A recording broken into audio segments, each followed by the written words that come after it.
The next speaker, moving on, is Cindy Schumacher.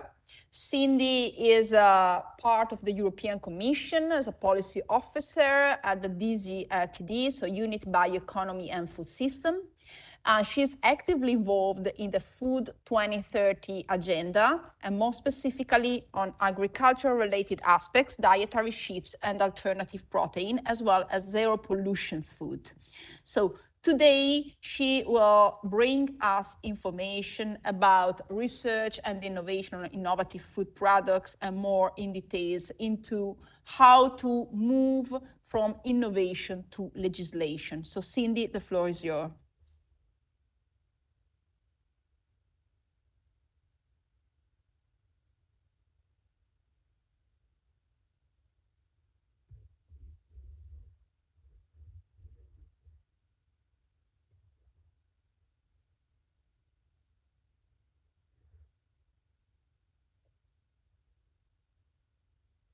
All right, I think now you can hear me. Yes, we. All right, very good. Sorry about that. I actually clicked on the control before I unmuted myself. That's why I couldn't do it anymore. So, good afternoon, everybody. First of all, thanks a lot for the invitation to this meeting. My name is Cindy Schumacher, and I am Policy Officer at the European Commission, DG Research and Innovation, Unit B2 on bioeconomy and food systems. So I'm in charge of all agriculture-related files for my DG, as well as the coordination of Horizon Europe Cluster 6, Destination 2 on food systems. And I am also in charge of 2 Food 2030 pathways. I will mention what Food 2030 is later on. So there is one on zero pollution, and there is one on alternative proteins. And so, yeah, this is in this context that I am joining you today. So I will take the example of alternative proteins to basically talk about innovative food products. All right, so yeah, it is working. First of all, I will provide a little bit of context about the EU policy, Food 2030, and then I will also provide examples of projects, and then I will talk a little bit more about basically what's keeping us busy these days, so Horizon Europe. Okay, yeah, it works. All right, so the EU policy context, obviously my colleague already mentioned a little bit of that before, but I'd like to talk about something else. The European Green Deal. The Farm to Fork strategy is one of the key elements really of the Green Deal. It really addresses quite comprehensively the challenges of sustainable food systems by recognizing that there is a link in between healthy people, healthy societies, and a healthy planet. So the overarching goal of the Farm to Fork strategy is to create a sustainable food system in all 3 dimensions, so economic, environmental, and social. So the economic dimension includes, for example, jobs or incomes, or a fair share of the added value for farmers and fishers. The social dimension includes healthier diets, better animal welfare, and basically ensuring a just transition for everybody. And the environmental dimension implies basically food systems which is in harmony with its environment. So lower greenhouse gas emissions, less pollution, enhanced biodiversity. So the Farm to Fork strategy mentions 4 general goals. So reducing the environmental and climate footprint of the EU food system, leading a global transition toward competitive sustainability from farm to fork, and also to tap into new opportunities, strengthen the resilience of the food system, and also ensure food security in the context of climate change and biodiversity loss. So there are 4 quantitative targets for Food 2030 that has been set. So you have them on this slide. There is one on chemical pesticides to reduce by 50% the overall use and risk of, and reduce the use by 50% of more hazardous pesticides. Another target concerns nutrient losses, so basically to reduce it by at least 50% while ensuring no deterioration in soil fertility. So this should reduce the use of fertilizers by at least 20%. And other targets concerns the sales of antimicrobials, so reducing this sale for farmed animals and in aquaculture by 50%. also in order to reduce antimicrobial resistance, and last but not least, to achieve at least 25% of the EU's agricultural land under organic farming, and also a significant increase in organic aquaculture. So these targets are not legally binding, but they will play an important role when we evaluate EU policies and their implementation. Also in the CAP, the Common Agricultural Policy, the targets play an important role because the member states had to consider the objectives and targets of the Farm to Fork strategy of the Green Deal, generally speaking, in their national strategic plans. So besides these quantitative targets, there are also other objectives for which there is no quantitative targets. So let's say more qualitative ones. For example, the promotion of healthy and sustainable food consumption, or the improvement of animal welfare, or the promotion of sustainable packaging solutions. So so how will we achieve these objectives and these targets? So there are various enablers, and you have the list in there to explain where it is explained in the Farm to Fork strategy of how we can get there. And as you can see, research innovation has a key role to play in driving the transition toward more sustainable and healthier food systems.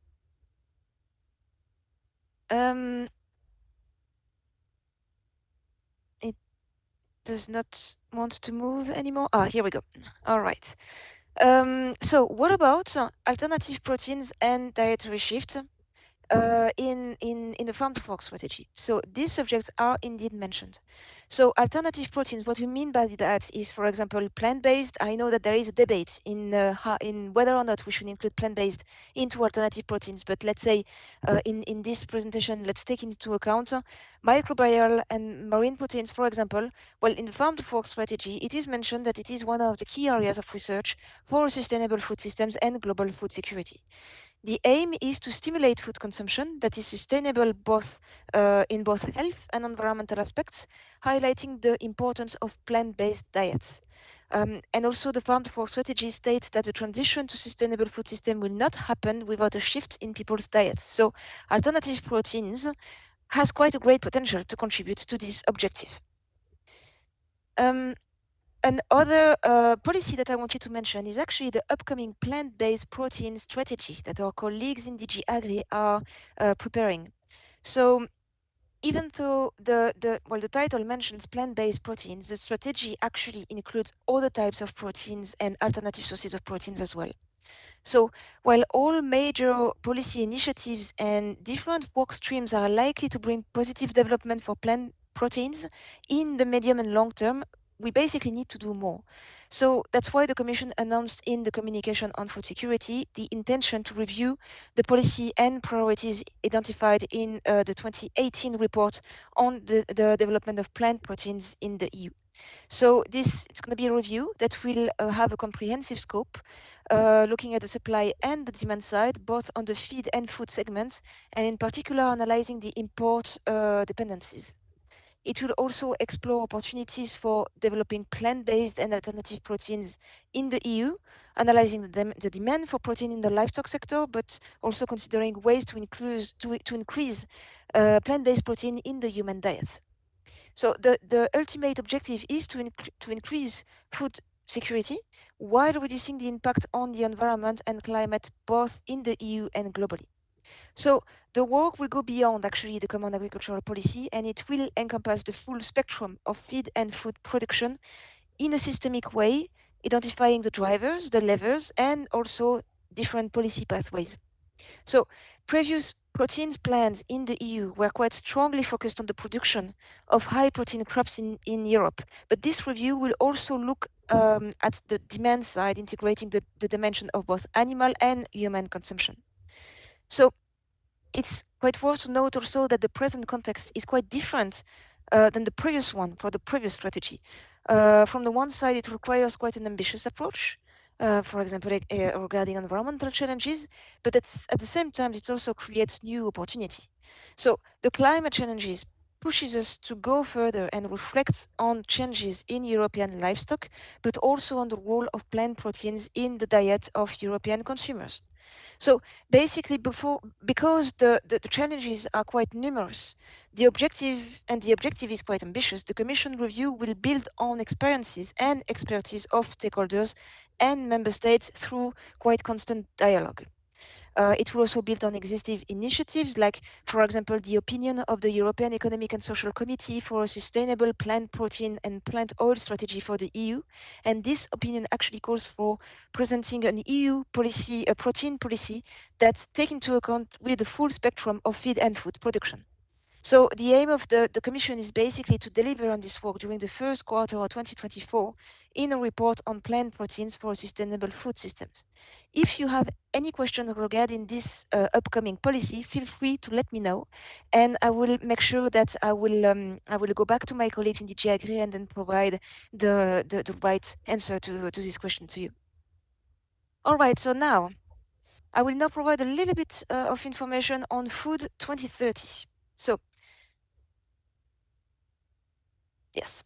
So Food 2030 is a policy framework that has been launched during the Milan Expo in 2015 to take on a research and innovation food systems approach. So the aim is to structure the EU research innovation systems by convening the EU services, the member states, stakeholders to align research innovation programs and also to leverage funds. The aim is also to connect the whole food value chain through research innovation, so land and sea, um, farm to fork, to gut and back, producers to consumers. Really, the aim is to engage all actors and leave nobody behind. The aim of this initiative is also to scale up research innovation. So that's why you're going to see in Food 2030 quite a lot of aspects related to digital take-up or open innovation or investment, education and skills, for example. So Food 2030 has 4 priorities: nutrition, climate, circularity, and innovation. You have more details on this slide. All right, so the Food 2030 pathways for actions. In October 2020, we published a report on 10 pathways for actions. You have the link on this slide. For each pathway, we have a systemic approach involving all main actors, so the producers, the processing industries, retailers, the food services providers, consumers, policymakers, researchers, and so on. And so for all pathways, the aim is to get co-benefits, meaning benefits on all 4 objectives. And these are the pluses that you see on this slide. What we also aim to take into account is place-based approach, because it's key to test, to demonstrate, or to experiment, or even to deploy, taking into account different realities based on different areas in Europe. The pathways that you see in this slide have been developed and implemented through Horizon 2020 and the first part of Horizon Europe. But now we start to work on the second part and the last part of Horizon Europe with a new strategic plan. So these pathways need an update. And for that, we need experts. We need their feedback. That's why we organize a workshop in March to gather this feedback and to go in the right direction in terms of research and innovation needs. And so we also created a new pathway on zero pollution food systems. So usually when I give this kind of presentation, I always have a slide on research innovation need, especially for alternative proteins in that case. But since we are working on an update, basically new research and innovation needs have been drafted based on this expert feedback received both internally and from experts. And so the updates of the pathways will be published during our Food 2030 conference that will take place on the 4th and 5th of December 2023 in Brussels. And by the way, I invite you all to either follow this event online, there will be a web streaming in our website, or to join physically to Brussels if you can. So in this slide now, what I would like to do is to provide some examples of projects that have been funded on alternative proteins as innovative food products. So next-gen proteins, Susan chains, ProFuture, and smart proteins. Well, basically, these are the 4 projects that have been funded in the last Horizon 2020 call on alternative proteins. So there are quite a lot of sources of alternative proteins that have been tackled. So, for example, plant-based, microalgae, single-cell proteins, insects in food and feed. So School Food for Change is actually one of the 7 projects funded under the Green Deal call, the Farm to Fork topic, and the aim is to create a shift to both sustainable and healthy diets in school. So the project is considering schools, so kids, as catalyst for systemic change for the shift to sustainable and healthy diets of all EU citizens. So basically, I wanted to highlight this project just because it is dealing with diets for a vulnerable group of people, so the children. And 2 other projects on this list have been funded in Horizon Europe in Cluster 6 in the Work Programme 21-22. So that's Giant Leaps and Like a Pro. Giant Leaps basically aims to address knowledge gaps and really proactively engage to arrive at an optimized future diets based on alternative proteins that are also accepted across different stakeholder groups, and that's quite a challenge. And Like a Pro will actually focus on improving the food environment. All right. Okay. So now, what's going on for Horizon Europe? I already touched upon it with the last 2 projects that I just mentioned, but more are ongoing. More is ongoing. Okay, so Horizon Europe is the EU's funding program for research and innovation with a budget of 95.5 billion euro. So it really tackles quite a lot of subjects: climate change, sustainable development goals, competitiveness, growth, and so on. So the aim is to strengthen the impact of research and innovation in developing, supporting and implementing EU policies while also tackling global challenges such as climate change. So it is made of 3 pillars, and pillar 2 is basically the one that we are working on. It includes 6 clusters, but it's important to say that we are actually only working on cluster 6 on food, but all clusters are linked. For example, cluster 1 on health also includes quite relevant elements for our work on food systems. So cluster 6 is made of what we call intervention areas, and you have the list here. In my unit, we are responsible for the intervention area on food systems, and the work that we developed under the intervention area is actually based on our Food 2030 initiative. That's why this pathway document is very important, because by knowing what are the research and innovation needs that we drafted in this document, you will know what our plan will be for the next phase of Horizon Europe. So, where are we now? The first and second work program for 2021 and 2022, and as well as 2023-2024, have been published. So the projects for 2021 and 2022 calls have been started, and I mentioned them earlier. And the submission of proposals for the 2023 calls are closed, and the proposals have been evaluated as well. So the 2024 calls will be open from October 2023 until February 2024, but the dates are not the same for all calls and all destinations. So we need to have a look at the calls on our website to just find out what are the exact opening and closing dates. So basically, we are now working on the second phase of Horizon Europe, so 2025-2027, with a new strategic plan. And it's important to say that we are not doing it on our own. We are engaged in a co-creation process, both with the colleagues in other DGs, and we are also always looking for suggestions and feedbacks from experts. So in any case, feel always free to let us know what you think are the next burning research and innovation gaps that should be tackled soon. The next slide is about participating in Horizon Europe. So there is a funding and tender portal, and all calls are published there. There are guidance also and manuals that explain all processes, including proposals preparation and submission.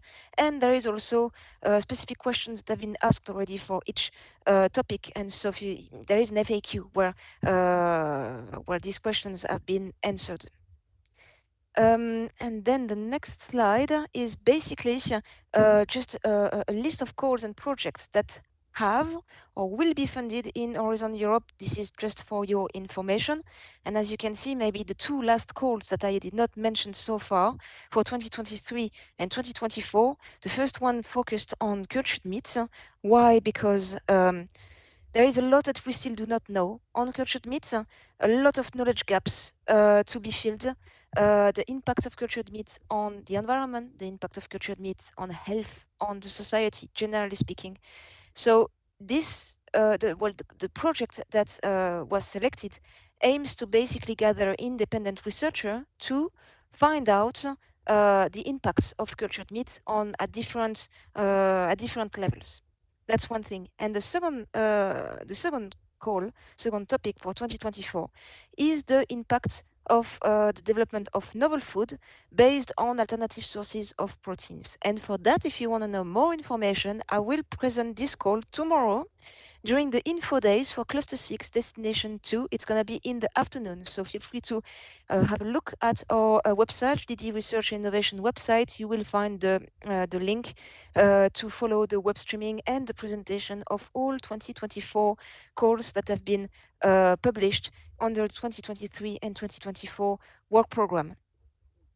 And the last two calls are actually calls developed by colleagues in DG Agri for the plant-based protein, and also another colleagues on consumer behavior. I think I reached the end of my presentation, so thank you very much for the invitation. And if you have questions, well, let me know. Thank you.